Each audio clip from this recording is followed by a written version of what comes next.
따지하오. 안녕하세요, 여러분. 한자어 커뮤니케이션 5월 17일 화요일 영상 강의를 시작하도록 하겠습니다. 그럼 지난 시간에 배웠던 내용을 좀 간단하게 복습해 볼까요? 그래야 오늘 좀 더 정확하게 이해를 할 수가 있거든요. 또 우리가 지난 시간에 화제를 포함한 중국어의 7가지 문장 성분에 대해서 알아봤습니다. 그중에서 관형어란 무엇인가요? 네, 맞습니다. 바로 명사 혹은 명사구 앞에서 명사 혹은 명사구를 수식하는 성분, 꾸며주는 성분이 바로 관형어였어요. 자, 그렇다면 부사어는 뭘까요? 네, 부사어도 마찬가지, 관형어와 마찬가지로 수식하는 성분이긴 한데, 부사어는 형용사나 형용사구 혹은 동사나 동사구 앞에서 그런 형용사구나 동사구 등등을 수식하는 성분이라고 말씀을 드렸습니다.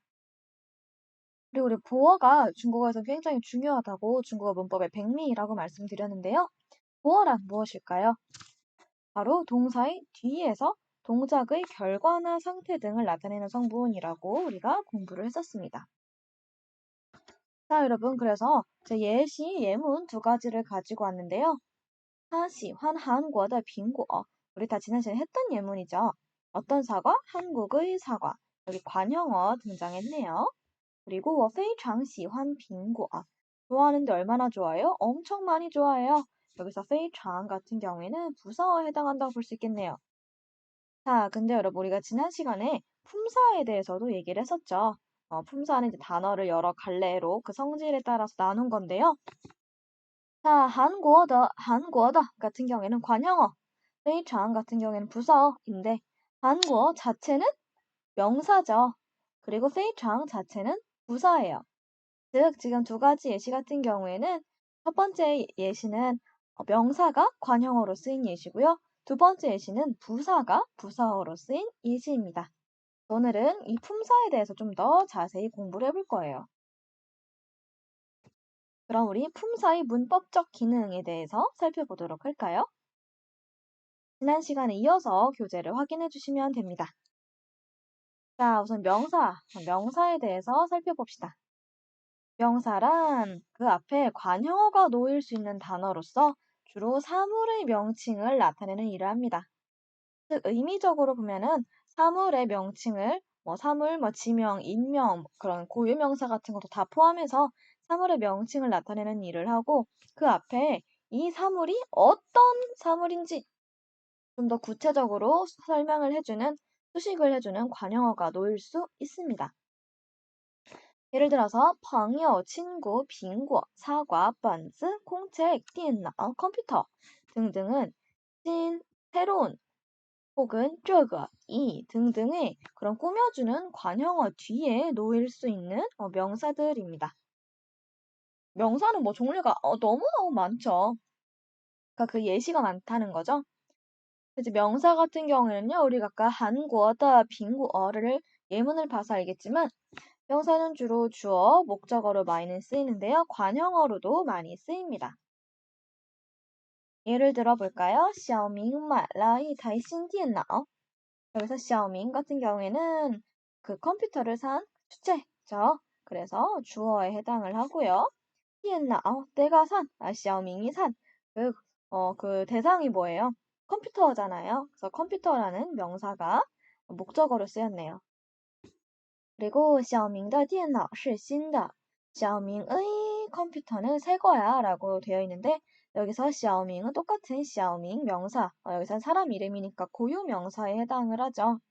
네, 사람 이름에 해당하는 고유 명사이지만 여기서는 电脑 컴퓨터를 꾸며주는 관형어로 쓰였네요.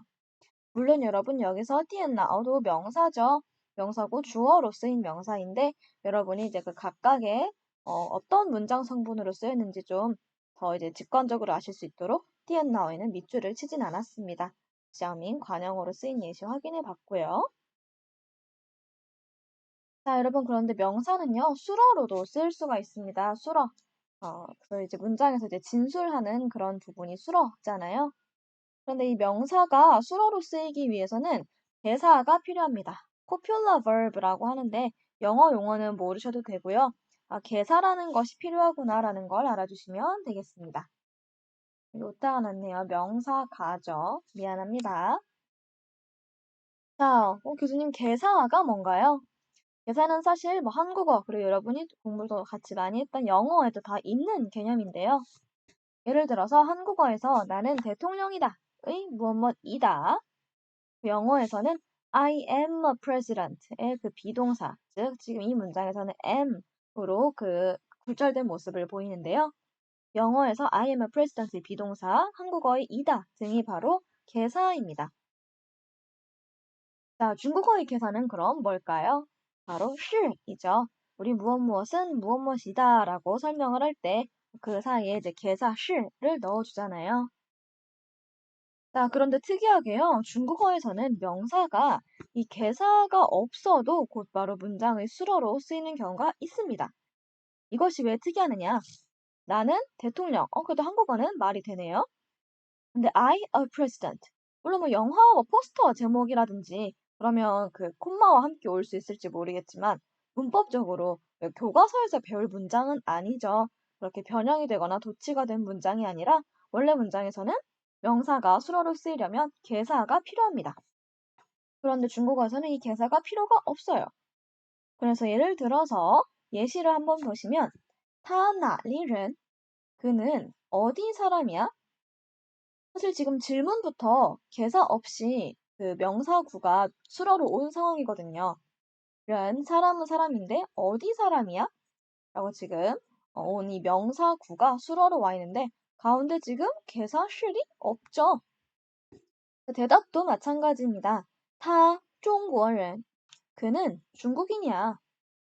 그는 중국인이다를 우리가 보면은 그 중국인 명사죠. 명사인데 수로로 직접 본인이 그러니까 명사가 직접 수로로 올 수가 있습니다. 개사 없이도 올 수 있는 특이한 그런 현상을 보이고 있어요. 우리가 이런 경우 굉장히 많이 볼 수 있습니다. 특히 중국어 이제 여러분이 기초 중국어 배울 때 간단한 약간 이런 명사 수로문 같은 경우에는 복잡한 문장보다는 간단한 그런 구조로 나오는 것이 좀 일반적인데요. 첫 번째 예시 보시면 니几岁? 너 몇 살이니? 몇 살도 명사구죠. 我22岁. 나 22살이에요. 꿈의 나이. 이렇게 지금 명사구가 그 수로로 쓰였고요. 今天星期几? 무슨 요일도 명사구죠. 명사구인데 수로로 쓰였고요. 今天星期三?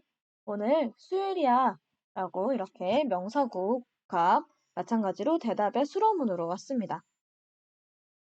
근데 여러분, 조금 여러분이 이제 그 중국어, 기초 중국어를 배우신 분들은 좀 느낌이 오실 텐데, 아까 앞장에도 나왔었지만, 他哪里人? 그는 어디 사람이야? 他中国人. 你几岁? 今天星期几? 星期三. 등등 이렇게 명사수로문 같은 경우에는요, 보통 어떤 구문에서 쓰이냐면요. 나이, 본적. 여기서 본적이라 하면 여러분 국적이라든지 고향이라든지 그런 것을 의미합니다. 날씨, 今天下雨라든지 그렇게 今天下雨는 명사수로문이 아니죠. 今天 예를 들어서 今天 오늘은 맑은 날이에요 같은 그런 날씨를 말한다든지 절기를 말한다든지 직업 말한다든지 기념일 등등을 나타내는 명사구들이 주로 명사수로문에 쓰입니다. 이 명사수로문 같은 경우에는요. 개사 시를 넣을 수 있어요. 예를 들어서 今天是星期几? 今天是星期三이라고 쓸 수도 있지만 일반적으로는 그렇게 쓰지 않습니다. 제 경험상으로도 그랬던 것 같고 그게 더 자연스럽게 느껴졌던 것 같아요. 다만 원래 쉴이 필요 없는 명사수로문인데 쉴이 들어간 거라면 그만큼 강조를 하고 싶은 경우겠죠. 그래서 강조를 할 경우에는 쉴 명사수로문에서 쉴을 쓸 수가 있습니다. 예를 들어서 今天不是星期二吗? 오늘 화요일 아니야? 라고 물어보니까 지금 분명히 오늘은 수요일이야 라는 그런 같은 그런 구성을 보이지만 오늘은 수요일이야. 오늘은 수요일이 맞아 라는 것을 굉장히 강조하고 있죠. 그렇기 때문에 여기서는 今天是星期三 오늘은 화요일이 맞다. 이런 강조하는 의미로 사용이 될 때는 그래서 shill이 명사수로문에 들어갈 수가 있습니다. 자, 그 다음번에 대명사 볼까요? 자, 대명사 같은 경우는 여러분 제가 수업 시간에도 말씀드렸지만 명사를 대신하는 거라고 말씀드렸잖아요. 명사를 대신하는 단어라 대명사다라고 했는데 예를 들어서 我, 你, 나, 뭐, 这, 나 등등은 다른 명사를 대신할 수가 있습니다. 나, 너, 나 혹은 너가 원래는 가리킨 대상이 다 따로 있지만 이렇게 다른 명사를 이렇게 대체해서 대명사가 쓰일 수 있는 거죠. 자, 근데 사실상 이 대명사라는 정의 혹은 이 용어가 중국어에서는 어느 정도 수정이 되어야 합니다. 왜냐하면 중국어 대명사는 명사뿐만 아니라 형용사를 대신하기도 하고, 예를 들어서 뭐 예쁘게, 어떻게, 뭐 빠르게 등등 할 때, 这样, 怎样 등으로 대체를 해서 물어보거나 그 대체해서 말할 수 있죠. 그래서 뭐 예를 들어서 怎样走 어떻게 가? 快走 빨리 가라든지 이런 식으로 형용사를 대체하기도 하고요. 부사를 대체하기도 합니다. 나뭐 그렇게 해서 뭐 어떻게가 이렇게 방식을 물어보거나 이렇게 대체할 수 있기 때문에 그럼 대명사, 대형용사, 대부사라고는 용어를 만들지 않죠. 그렇기 때문에 중국어에서 이제 우리말로는 이제 대명사라고 우리 교재에도 계속 언급을 하겠다라고 되어 있지만 사실상 중국어의 대명사는 더 범위가 넓습니다. 그렇기 때문에 대명사, 따이밍스라고 하지 않고 보통은 따이츠라고 중국어 문법책에 보면 많이 나와 있어요. 이렇게 대사라고 해야 대명사, 명사만 대체하는 것뿐만 아니라 형용사, 부사, 그리고 나아가서 문장까지도 대체할 수 있는 것을 좀 폭넓게 나타낼 수 있지 않겠어요?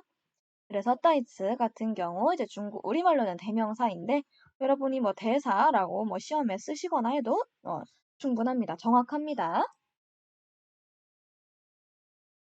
자, 이 대명사는요, 명사와 마찬가지로 주어, 목적어, 관형어로 쓰입니다. 그럴 수밖에 없겠죠, 여러분. 명사가 주어, 목적어, 관형어로 쓰이는데 그 명사를 대체하는 대명사니까 주어, 목적어, 관형어 자리에 올 수 있어야 하겠죠. 예를 들어서 你要多少 얼마를 원하니 얼마라는 그런 어떤 구체적인 금액을 언급하지 않고 이렇게 多少라는 그런 대명사로 대체를 했고요. 얼마라는 용어로 대체를 했고요. 这是谁的书 나와 있는데 이것 혹은 누구 다 대명사죠. 대명사인데 첫 번째 你要多少 같은 경우에는 목적어로 쓰였고요. 这是谁的书 같은 경우에는 这 이것은 누구 책이냐? 这 주어로 쓰였고 谁的书 누구의 책이라는 관형어로 쓰였습니다. 자, 그런데 여러분 이 대명사랑 명사랑 차이가 있습니다. 이건 저는 여러분이 이제 중국어 작문을 하거나 이제 회화를 여러분이 중국어로 대화를 하시거나 할 때 이런 실수를 하실 수가 있잖아요, 우리가. 그렇기 때문에 이제 한국식 중국어를 구사하지 않기 위해서 이런 거는 좀 알아두시면 좋겠습니다. 중국어에서 대명사는요, 명사와 다르게 관형어의 수식을 받지 않습니다. 즉, 대명사는 꾸며주는 말이 앞에 오지 않아요. 예를 들어서 첫 번째 예문 한번 볼게요. 他昨天晚上来今天早晨就走了 그는요, 어제 밤에 와서요, 오늘 아침에 일찍, 아침 새벽에 쭉走了 갔어요. 근데 여러분 여기서 대명사 그라는 그 사람이라는 대명사가 있죠. 근데 이 대명사 앞에 어제 저녁에 이 어제 저녁에 왔다는 것을 관형어로 처리해서 꾸며준다고 생각을 해볼게요. 동그라미 2번 예문 한번 볼까요? 昨天晚上来的他今天早晨就走了 어제 저녁에 온 그 사람은 오늘 아침에 바로 갔어. 우리말로 하면 혹은 영어로 번역하면 의미가 통하는 것 같지만 중국어로는 다소 어색한 문장입니다. 그 2번 같은 경우에는 완전한 비문, 정말 문법적으로 아예 틀린 문장이라고 볼 수는 없지만 좀 중국어 문법적으로는 어긋나요.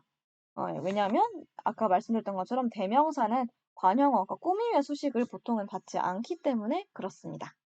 여러분이 앞으로 작문하시거나 뭐 HSK 시험을 보시거나 할 때 그 이제 대명사 앞에 관형어를 두는 그런 작문은 혹은 회화는 피하도록 해야겠어요.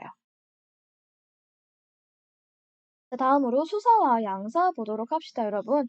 수사 간단하죠. 수업 시에도 제가 그 사례 몇 가지 알려드렸는데 숫자, 어떤 수를 나타내는 단어들이라고 말씀드렸습니다. 수사의 종류 네 가지 가지고 왔는데요. 첫 번째, 이수. 기본이 되는 숫자입니다. 기본 숫자. 2, 2, 3, 1, 2, 3 같은 경우가 그러해요. 자, 그리고 서수라는 게 나왔는데 여러분, 서수가 뭐냐면요. 순서예요, 순서. 순서를 나타내는 수. 우리 하나, 둘, 셋 혹은 1, 2, 3과는 다르게 第一, 第二, 第三, 제1, 제2, 제3 순서를 나타낼 수가 있죠. 순서. 순서 나타내는 서수도 이제 수서고요. 분수도 수서입니다. 여러분 분수 어떻게 읽는지 연습을 좀 해두시면 좋겠습니다. 우리말이랑 똑같아요. 원리는.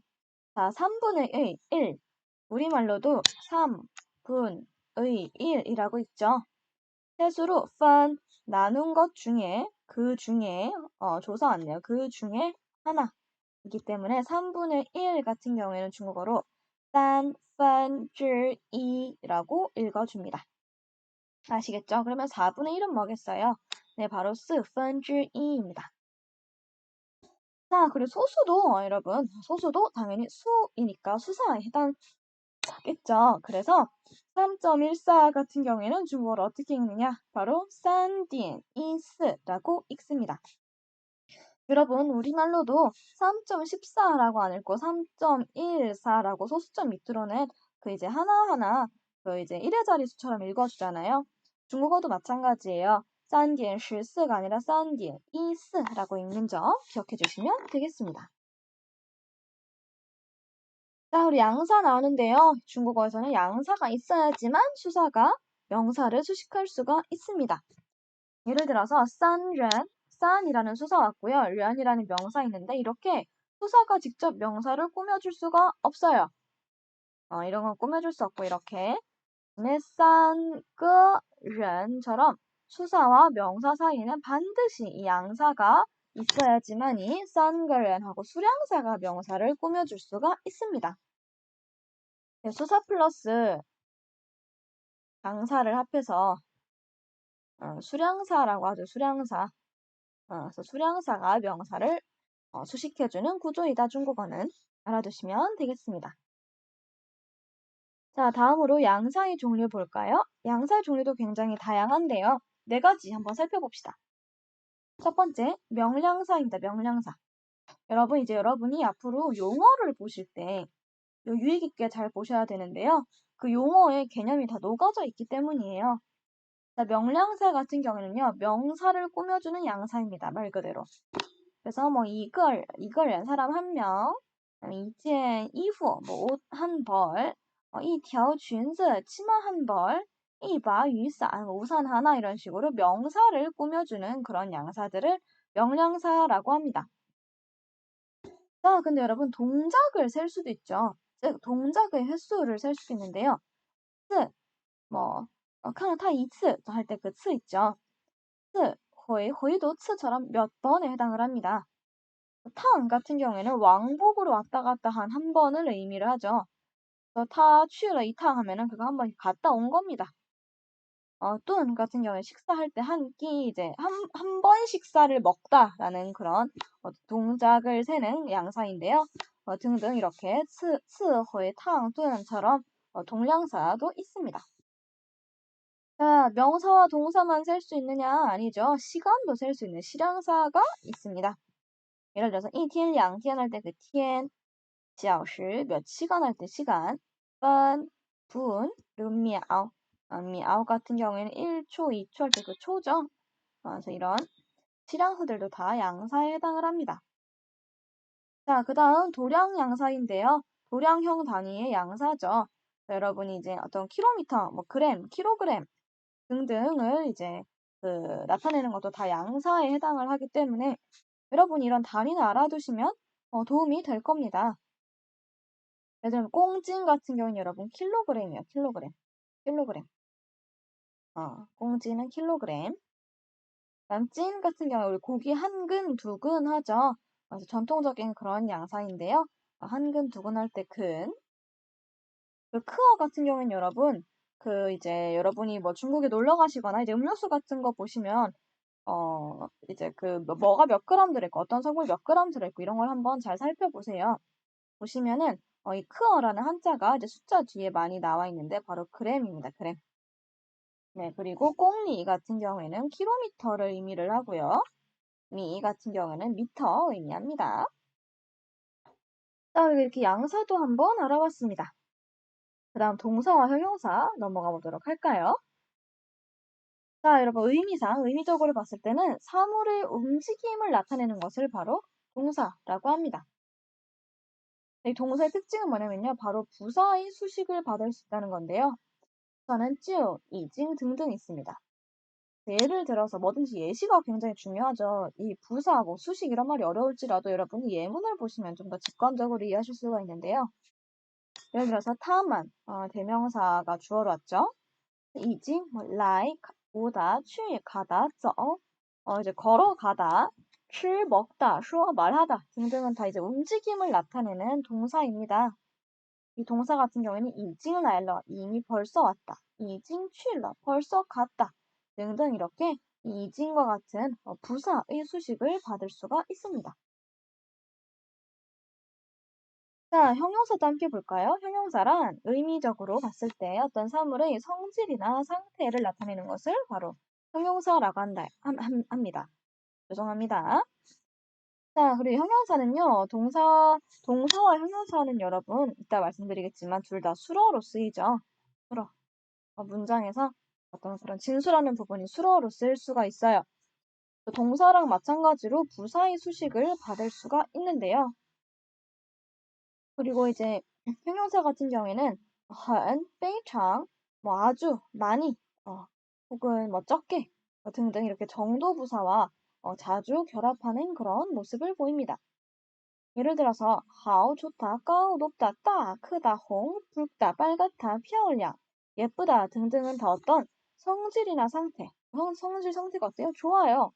색이 어때요? 빨개요.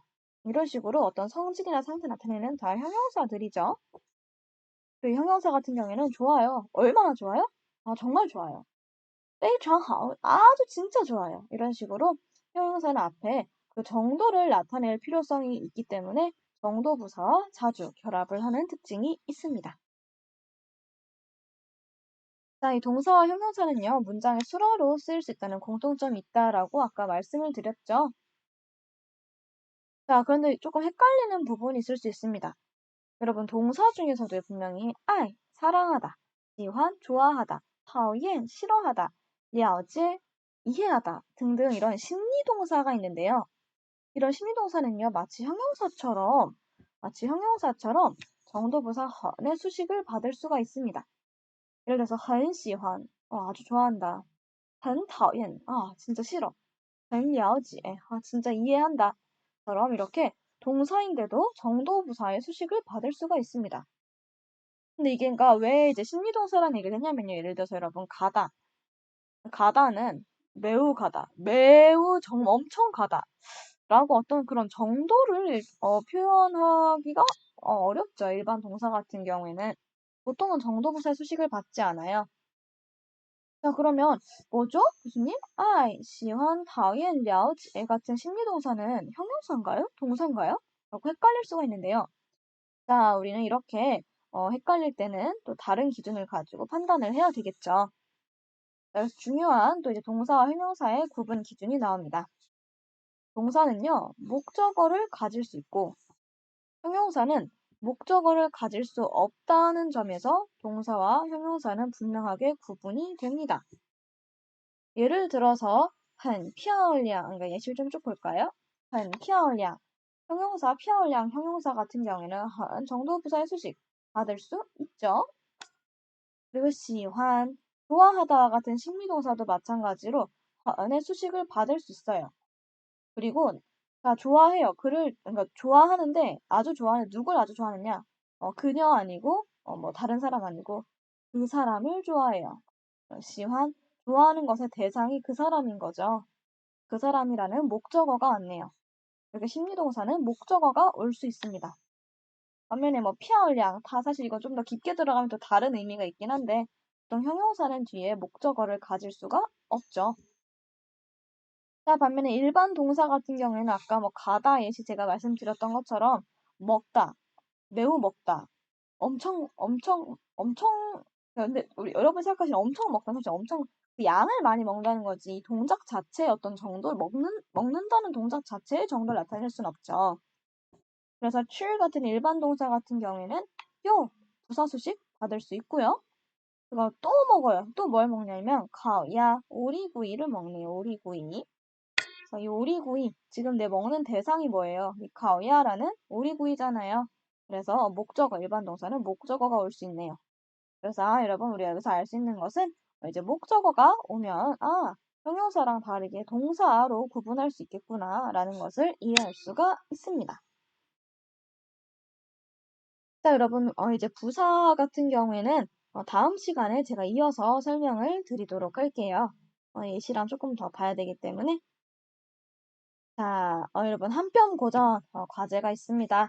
90일에서 100번까지. 유후, 이제 100번 여러분 돌파하는 거잖아요. 너무너무 잘하고 있고요. 조금만 더 우리 20번, 120번까지 있으니까 20개만 더 하면 되거든요. 5월 19일 목요일 자정까지 속으로 카톡방에 올려주시고요. 5월 29일에 오늘의 기사 한쪽 분석 4조, 5조 준비해주시고 구글 시트 꼭 미리미리 넣어주기를 부탁을 드립니다. 다음 시간에는 원래 전치사 접속사부터 했는데 부사부터 포함해서 우리가 대면 강의 시간에 진도를 나가도록 하겠습니다. 오늘 강의 여기까지 할게요. 고생 많았습니다.